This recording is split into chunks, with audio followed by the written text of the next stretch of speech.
నమస్తే. ప్రస్తుతం మనతో పాటు సీనియర్ జర్నలిస్ట్ భరద్వాజ్ గారు ఉన్నారు. ఆయనతో మాట్లాడదాం. నమస్తే సార్. నమస్తే సార్, ట్విట్టర్లో ఒక వార్ జరుగుతుంది. మొన్నటి వరకు ఏపీ వాళ్ళని టీఎస్ వాళ్ళు మీ క్యాపిటల్ ఏది అని సతాయించిండ్రు. కానీ ఇప్పుడు అసలు మీ స్లాంగ్ ఏంటి, మీ యాస ఏంటి అని చెప్పేసి అంటే తెలంగాణ వాళ్ళని ఏపీ వాళ్ళు అంటున్నారు. అసలు ఈ యాసల గోల ఏంటి అంటారు సార్?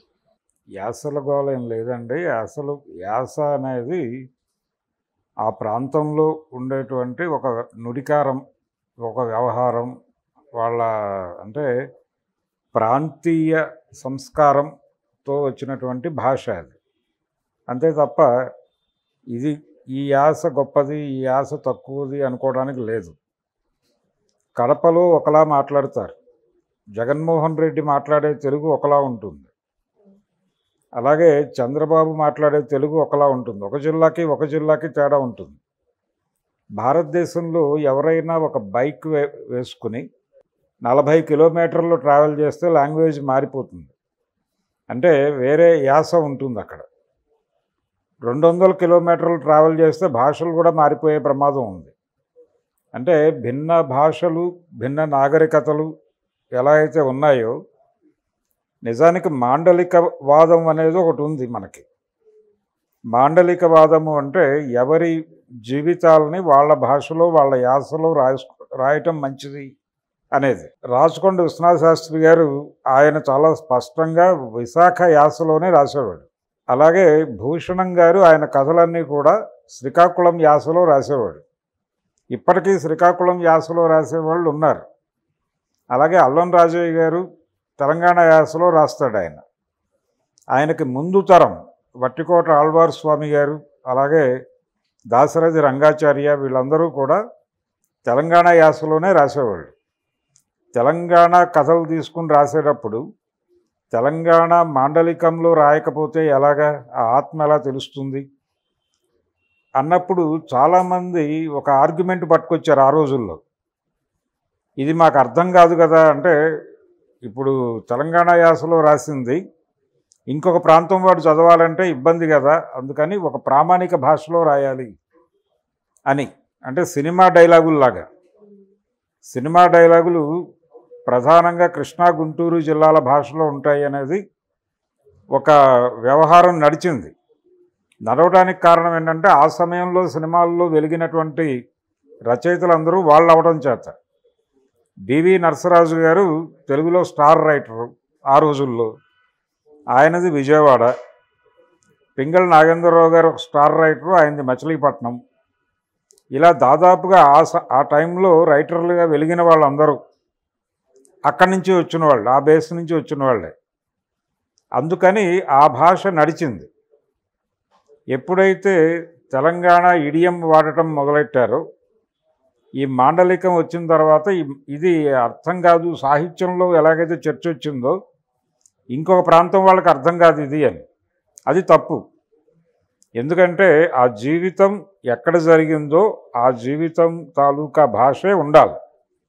అవతల వాళ్ళు అర్థం చేసుకుంటారు దాన్ని. ఇంగ్లీషు నవలలు చదువుతున్నారు కదా, ఫ్రెంచ్ నవలలు చదువుతున్నారు కదా, ఉర్దూలో చదువుతున్నారు కదా. తెలుగులో ఒక మాండలికంలో వచ్చింది ఇంకో మాండలికం వాడు చదవడానికి ఏంటి ఇబ్బంది? వీళ్ళకి సర్కిల్ ఉంటుంది, తెలుసుకోవచ్చు. అలాగే ఇంకొక వాదన ఉంది. అంటే తెలంగాణ వాళ్ళ మాట్లాడేటువంటి భాషలో ఉర్దూ మిక్స్ అయి ఉంటుంది అనేది ఒక ఇది ఉంది. కానీ నిజానికి కోస్తా ప్రాంతం వాళ్ళతో పోలిస్తే తెలంగాణలోనే తెలుగు ఎక్కువగా వాడకం ఉంటుంది చాలా స్పష్టంగా. ఉర్దూ మీడియంలో చదువుకున్నారు. ఇక్కడ ఉర్దూ మీడియం ఉండేది, తెలుగు మీడియం లేదు నిజాం రోజుల్లో. ఇప్పుడు మనకి ఐఐటి రామయ్య గారు వీళ్ళందరూ కూడా ఉర్దూ మీడియంలో చదువుకున్న వాళ్ళే. ఆయన సామల సదాశివ వీళ్ళందరూ కూడా ఉర్దూ మీడియంలో చదువుకుని వచ్చిన వాళ్ళే. అయితే తెలుగు, అచ్చ తెలుగు ఇక్కడే బతుకుంది. ఇప్పుడు దినం అంటారు, ఇక్కడ రోజు అంటారు. అక్కడ రోజు అనేది ఉర్దూ పదం, దినం అనేది తెలుగు. ఇక్కడ తెలుగు వాడతారు, అక్కడ ఉర్దూ వాడతారు. ఇలాంటివి అనేకం. ఇక్కడ వాడేటువంటి తెలుగు అక్కడ ఉండదు. కోస్తాలో ఎందుకు ఎక్కువ ఉర్దూ పదాలు దొరుకుతాయంటే ఉర్దూ పదాలని వాళ్ళకే తెలియదు. అది ఎందుకు తెలియదు అంటే ఇవి రెవెన్యూ నుంచి సంక్రమించినాయి వాళ్ళకి. దస్తఖత్తు చేయుట అంటారు, దరఖాస్తు, ఇవన్నీ అక్కడి నుంచి ఉర్దూ రెవెన్యూ పారిభాషిక పదాల్లోంచి వచ్చినవి. అవి అక్కడి నుంచి జనాల వాడుకలోకి వచ్చేసినాయి. ఇప్పుడు రహదారి అని ఎవరు మాట్లాడరు కదా, రోడ్డు అనే మాట్లాడతారు. రోడ్లు అనే మాట్లాడుతున్నారు కదా, రోడ్లు అని రాస్తున్నారు కదా. రోడ్డు ఎక్కడి నుంచి వచ్చింది? అది ఇంగ్లీష్ పదం. అట్లా అంటే ఇంగ్లీష్ ఇన్ఫ్లుయెన్స్ నడిచింది అక్కడ, ఇంగ్లీష్ ప్రభావం నడిచింది కాబట్టి అందులో నుంచి కొన్ని పదాలు తీసేసుకున్నారు. అలా రెవెన్యూ నిజాం నవాబు రోజుల్లో నడిచినటువంటి రెవెన్యూ సిస్టమ్ కాబట్టి ఉర్దూలోనే నడిచింది. ఆ ఉర్దూ పారిభాషిక పదాలన్నీ కూడా వాళ్ళ లాంగ్వేజ్లోకి ఇంకినాయి. ఇంకటం వలన ఎక్కువ ఉర్దూ పదాలు దొరుకుతాయి అక్కడ. ఏంటి కబురు అంటాడు, ఆ కబురు అనేది ఖబర్ అనేటువంటి ఉర్దూ పదం నుంచి పుట్టింది. ఇలాంటివి అనేక పదాలు చాలా స్పష్టంగా ఉర్దూ పదాలు అక్కడ వాడకంలో ఉంటాయి. తెలంగాణలో కంపారిటివ్గా తక్కువ ఉంటాయి. కానీ తెలంగాణ ప్రత్యక్షంగా నిజాం పరిపాలనలో ఉంది. దత్తమండలాలు అంటారు వాటిని, వాళ్ళు బ్రిటిష్ వాళ్ళకి ఇచ్చేసినవి. ఆ ప్రాంతాలు బ్రిటిష్ రూల్లోకి వెళ్ళినటువంటి జిల్లాలు అవి. రాయలసీమ కావచ్చు, ఆంధ్ర కావచ్చు, ఇవి. అందుకని సీమాంధ్ర జిల్లాల్లో వాళ్ళు ఏమనుకుంటారంటే, మేము ప్రత్యక్షంగా నిజాం పాలనలో లేం కాబట్టి మా ప్రభువులు వేరు. అది పైగా మెడ్రాస్ ప్రెసిడెన్సీతో కలిసి ఉండేది. అందుకని మాది అచ్చమైన తెలుగు అని అనుకుంటారు వాళ్ళు. కానీ అది కాదు. అక్కడ రెవెన్యూ ఉర్దూ రెవెన్యూయే నడిచింది అక్కడ కూడా. ఆ పదాలన్నీ వాళ్ళ భాషలో ఇంకినాయి. ఇంకటం వలన వాడుతున్నారు. అలా క్లెయిమ్ చేసుకోవటం తప్పు. అండ్ ఇంకొక మాట అంటున్నారు ఏంటంటే, అంటే తెలంగాణలో పదాలన్నీ సింగులర్గా ఉంటాయి, మనిషిని అంటే కొట్టినట్టుగా ఉంటాయి మాట్లాడే మాటలు, కానీ ఇక్కడ మాత్రం వినయంగా ఉంటాయి అని చెప్పేసి కూడా ఆడ కమెంట్స్ ఉన్నాయి. ఏమీ లేదు, ఎక్కడ వినయం అనేది ఎక్కడైనా ఉంటుంది. ఎక్కడైనా అంటే వెటకారపు భాష ఒక పదం వాడతారు చాలామంది. వెటకారం అనేది గోదావరి జిల్లాల వెటకారం అంటారు, గోదావరి వెటకారం అంటారు. కానీ నిజానికి అక్కడ ఎక్కువ మంది రైటర్లు ఆ తరహా రచయితలు వచ్చారు. ముళ్ళపూడి వెంకటరమణ గారు, వీళ్ళందరూ. జంధ్యాల కూడా అక్కడ వాడే, నరసాపురం నుంచి వచ్చిన వాడే ఆయన కూడా. అంటే విజయవాడలో పెరిగాడు ఆయన, అయితే పుట్టింది నరసాపురం. ముళ్ళపూడి వెంకటరమణ గారిది అక్కడే. ఇలా చాలామంది ఆ ప్రాంతపు వాళ్ళు. పింగళ నాగేంద్రరావు గారు మచిలీపట్నం, ఆయన ఒరిజినల్గా విజయనగరం జిల్లా. విజయనగరం నుంచి వాళ్ళ పూర్వీకులు వచ్చి మచిలీపట్నంలో సెటిల్ అవడంతో ఆయన అక్కడ కృష్ణా పత్రికలో పనిచేస్తూ సినిమాల్లోకి వచ్చాడు. ఆయన లాంగ్వేజ్ ఒక టిపికల్గా ఉండేది. ఇట్లా ఒక్కొక్కళ్ళకి ఒక్కొక్క ముద్ర ఉంటుంది అంతే. అంతే తప్ప ఎవరికి మోసపోసినటువంటి భాష ఉండదు. స్పష్టమైనటువంటి తెలుగు అనేది అనుకుంటారు, కానీ చాలా మిక్స్ అయి ఉంటాయి. అంటే కల్చర్ మీద చాలా ఇన్ఫ్లుయెన్సెస్ ఉంటాయి, అనేక భాషల ప్రభావం ఉంటుంది. మనకి ఒకే టైంలో ఇంగ్లీష్ వాళ్ళు రూల్ చేశారు, ఫ్రెంచ్ వాళ్ళు రూల్ చేశారు, పోర్చుగీస్ వాళ్ళు రూల్ చేశారు ఇక్కడ.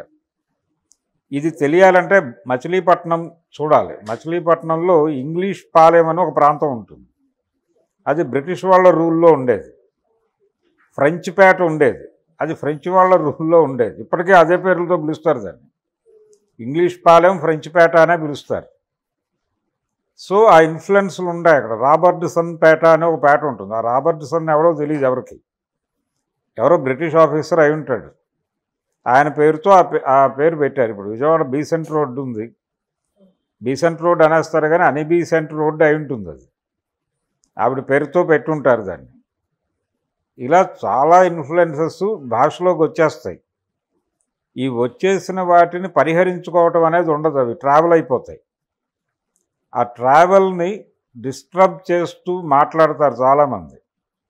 అంటే ఒక యాస గొప్పది, ఇంకో యాసలో గౌరవం ఉండదు, ఇలా సింగ్యులర్గా మాట్లాడతారు. సింగ్యులర్గా మాట్లాడుతున్నాడంటే వాడు ఓన్ చేసుకుని మాట్లాడుతున్నాడని అర్థం. మీరు గౌరవవాచకం వాడుతున్నారంటే దూరం చేస్తున్నారని, ఒక గ్యాప్ ఇస్తున్నారని అర్థం. అది గమనించాలి కదా. ఇప్పుడు తెలంగాణలో ఎవరైనా అంటే మర్యాదల జోలికి వస్తే తెలంగాణలో మర్యాదలకి జనరల్గా వ్యవహారానికి ఆంధ్రాలో వ్యవహారానికి చాలా తేడా ఉంటుంది. ఇది నా ప్రత్యక్ష అనుభవం. కోస్తా జిల్లాల్లో లేదు ఆంధ్ర ప్రాంతాల్లో రాయలసీమని మినహాయిస్తే ఆంధ్ర ప్రాంతంలో పర్టికులర్గా ఎవరైనా భోజనాల సమయంలో వెడితే భోజనం చేస్తున్నారంటే 10 నిమిషాలు కూర్చోండి వచ్చేస్తారని చెప్తారు. తెలంగాణలో అలాగే భోజనాల టైంలో వెడితే మీరు కూడా వచ్చి కూర్చొని భోజనం చేయండి, చేస్తూ మాట్లాడండి అనేది ఉంటుంది. ఇది ఎవరికైనా ఆ జీవితాలతో పరిచయం ఉన్నవాడికి తెలుస్తుంది. అందుకని మర్యాదలు వాళ్ళు ఇస్తారు, వీళ్ళు ఇవ్వరు, ఇవన్నీ తప్పు. ఒక భాష. Okay sir, thank you. Thank you.